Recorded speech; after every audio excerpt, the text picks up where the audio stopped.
Hello there cuties, Dad's back again with another banger, and it only took 2 weeks of me searching for milk at the store to get here. Today I want to see if we can reach around 100 with only the M1911 because I guess screw it, why not? For anyone who doesn't know, in most games of Call of Duty, this just straight up wouldn't be possible even with unlimited ammo. Let's say for argument's sake, I tried to do this on Black Ops 2. The Mustang and Sally can deal a maximum of 2200 damage in the most ideal of circumstances. On round 100, each and every zombie would have 5,525,295 health, which means it would take 2,511.49 perfect shots to kill just one zombie. And so even if you were to kill a full horde of 24 zombies at a time, there are 924 zombies on round 100. Some quick maths tells us that to finish round 100, it would take 96,692.66 perfect shots from a Mustang and Sally, which isn't gonna fucking happen. And that's just for one round. So yeah, that leaves us where we're going to need to find a game where the zombies don't have more health than an Elden Ring boss. That game just so happens to be the severely underrated Black Ops Cold War, and yes, I am going to die on that hill. Anyway, so I equipped myself with some variant of the M1911, added some dual wields, and set off my adventure in Forsaken of all maps for some reason. I then died on round 5 and decided, you know what, the dual wield probably isn't a very good idea, Luke, so I swapped it out for the single shooty boy and began again. This time around, I didn't die immediately and hung around in the starting area until round 12 whilst using my salvage to upgrade my weapon's rarity for more damage. After teleporting into the rest of the map, I quickly grabbed Juggernog, Stamina Up, and Quick Revive before grabbing teleporter parts and heading into the bunker area. Now we're forced to fight the little cutie abomination who is just the biggest pain in my ass ever. If it was a baby, I would totally punt this fucking thing across the house. Three-headed fuckboy looking ass. So anyway, after he got sent to the Afterlife arcade, I turned on the power and pack-punched my gun for the first time. The next dozen rounds or so were spent slowly upgrading my arsenal, and surprisingly, the M1911 was still one-shotting zombies, even the armored ones. But those weren't my biggest issue. My biggest one became the manglers, who started to show up and would take a solid 35 to 45 shots to kill, which really just kind of sucked for my fingers. I'm only used to fingering a controller and my asshole. These things don't get a lot of use on a daily basis and we're starting to get sore already. And my problem would only get worse as the game went along, because by round 35 I was running up against multiple manglers, disciples, and Tempest per round, which are all now starting to take multiple magazines each to kill, along with the fact that my M1911 is now taking multiple shots to kill each regular zombie. Shit was starting to go downhill faster than the Russian economy. By the way, fuck Putin, his rich friends, the Belarusian government, and the Russian government, all the love in the world to Ukraine. And one more fuck you to Forsaken, because this game would have literally taken forever to complete with all of those bosses.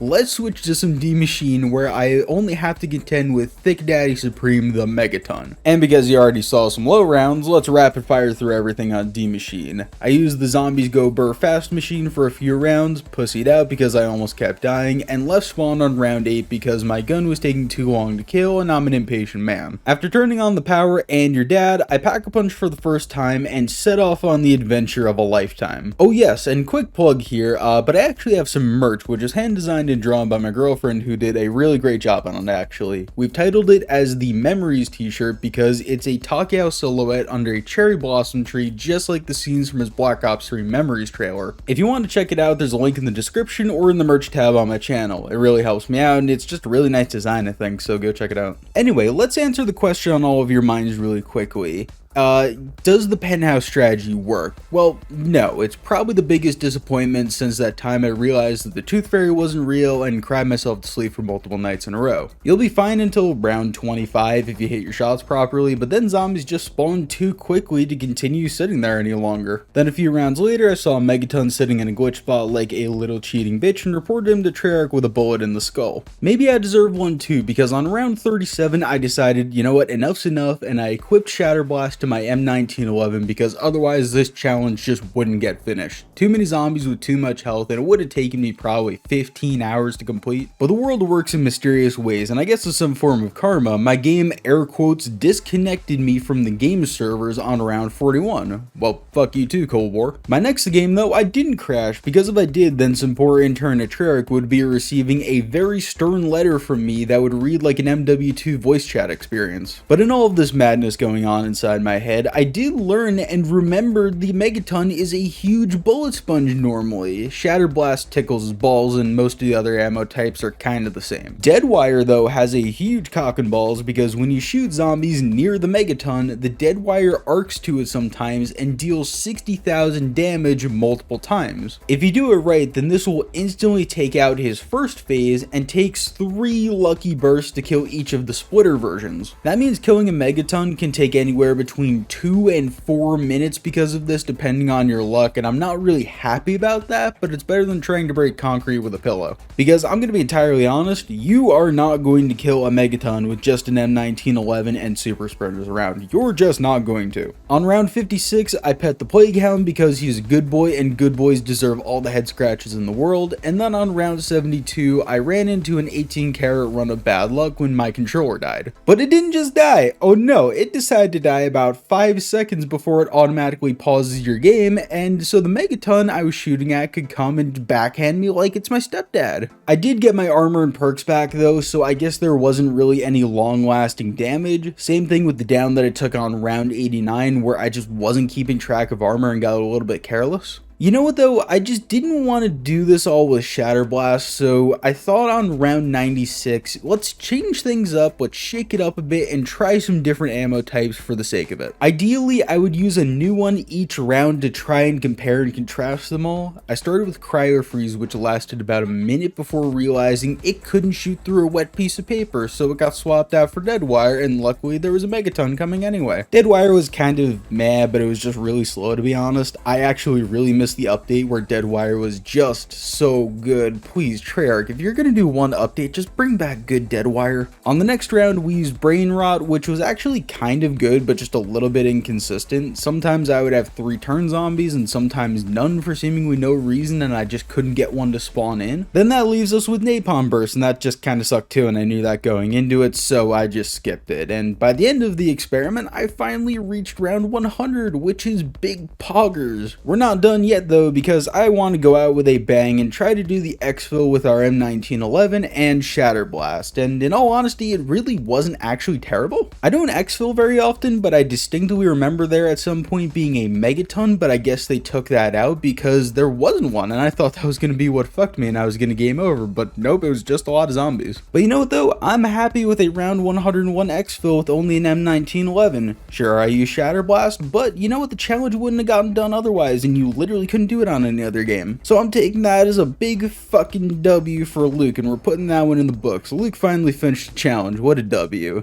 Now go watch this video about me trying to reach round 50 with only the Essex Model 7 in Black Ops 4.